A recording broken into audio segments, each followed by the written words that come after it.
Ayan ang finished product ko. Hindi masyadong maganda ang pagkaano, may tira-tira pang bukol-bukol. Pero yummy yummy. Tayo magdupak. Oh.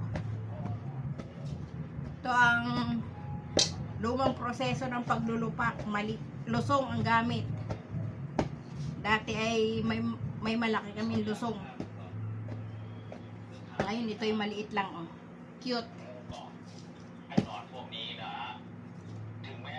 Babe, Jake Louie yan sound. Ay, puro pasawa. Yan ang mga nasa kapaligiran. Oh.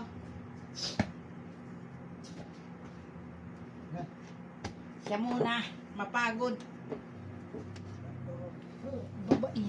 Ano ba mo lagi nang nakalabas yan dyan na kalaki-laki ng dyan eh. Lagi na gusto i-display. Ang hirap. Ang sarap kumain.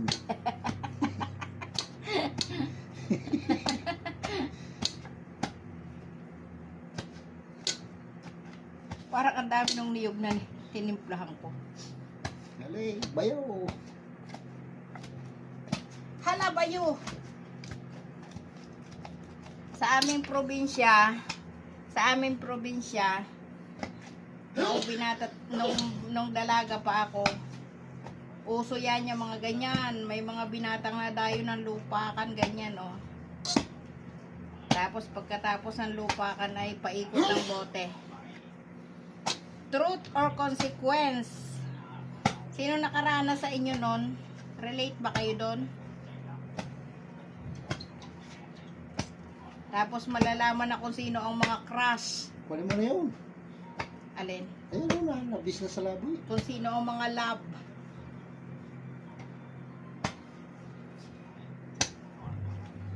Oh, may wagang sandok.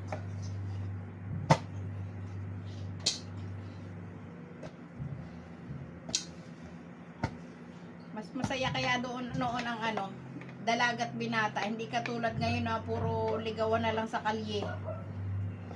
Tapos ano, puro cellphone.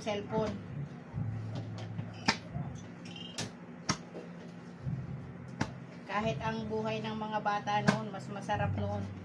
Mga laro, mga native na laro. May ano, may sungot.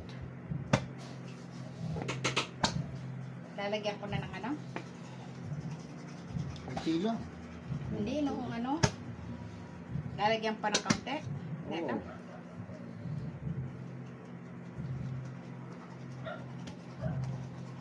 Oh. Bayo. Hindi lagi mga inyo para tortilla. Idurugin mo muna yung nilagay ko. Wait lang at may sungot.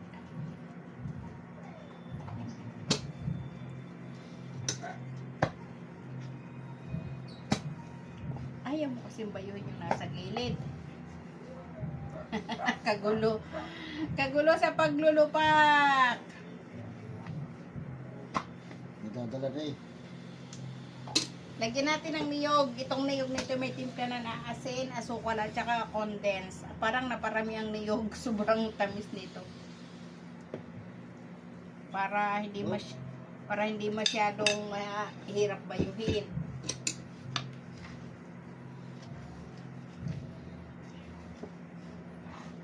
Ang liit kasi ng lusong.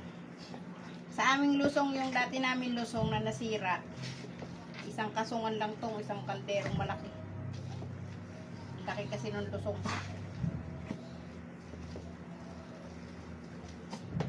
Kaya nung pag naglulupak kami, tulong-tulong, salita ng mga binata sa paglulupak.